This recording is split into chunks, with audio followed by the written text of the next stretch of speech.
Hello guys and welcome to an update. Today we're talking about my saltwater tank. Now this isn't going to be a general update on the tank as I did one of them quite recently.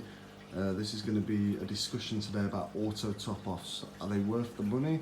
What they do? Are they necessary? All those sort of questions. Now the first thing I'll say is when I first came into this hobby, I was umming and ahhing. Do I get one? Don't I get one? Is it worth the money? Can I do it by hand? Should I do it by hand? And what I will say right now is it's absolutely brilliant. To anyone who doesn't know whether to get one or not, I highly recommend spending the money.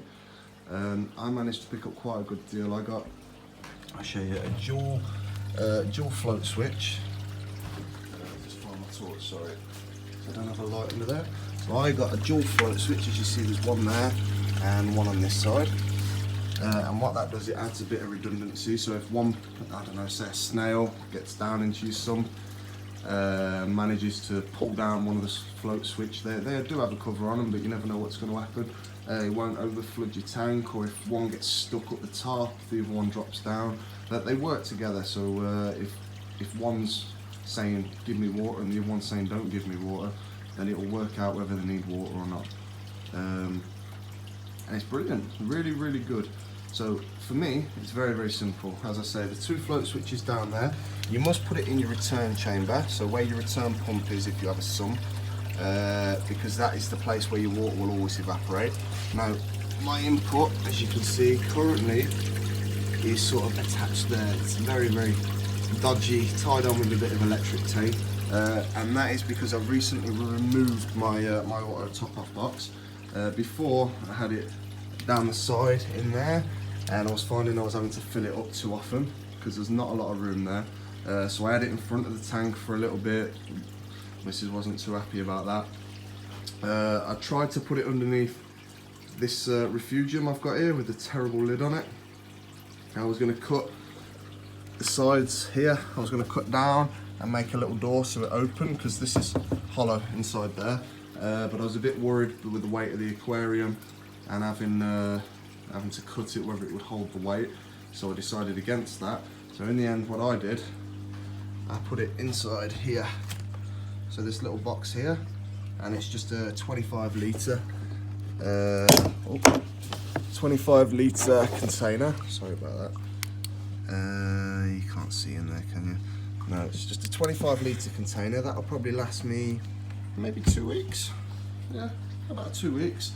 I add a bit of kalkwasser into there when I fill it up. Not a lot, just a little bit. I don't have many corals that require a lot of calcium, but I do have that one coral in there, so I add a little bit in there. And then the pipe just runs all the way around the back, all the way around and back into the tank. Now I am hoping to upgrade quite soon, tank, well I say quite soon, at the end of the year probably, funds being okay, and this is something I'd like to address. I don't want to have auto top off there, refugium there, tank there, everything sort of spread out. I want everything, bigger tank, but everything underneath the tank or very close to the tank, out of sight. My dog's come to get into the video again. So why do you need them? Freshwater tanks, you don't really hear about auto top-offs. You don't see a lot of people with auto top-offs. So why do you need them in saltwater? Now the main reason is as the water evaporates from your tank, it leaves behind the salt. And because it leaves behind the salt, the salinity of your water, so the amount of salt in your water, changes. Obviously, if you've got a cup and half of that water goes, but you've still got the same amount of salt in there, that water is going to be a lot saltier than it was when the cup was full of water. Meaning that it has an effect on your corals, it has an effect on your fish, because they can feel the salinity changes. Now with soft corals and easy to keep fish like clownfish, it's not a massive problem. I mean, if you wanted to go and top it off by hand, you could do that. They're not as sensitive. If you're keeping some harder corals, especially your harder to keep fish as well, they're really sensitive to change in your water parameters. So they have to have a stable level of salinity in the reef tank at all times. So this just stops me having to come down every day and top the tank up by hand, check it's the right level, All I do, whenever the water evaporates, the float switch is on, it tops itself back up. Every 2 weeks I top up the water container, and it's as simple as that. It's very, very easy. I think I paid £40, maybe £50 for my auto top off from my local pet shop. So it's not an expensive investment, but it's an investment that saves you a lot of time. You go away on holiday, you don't have to have someone come around your house every day to fill your tank up with fresh water.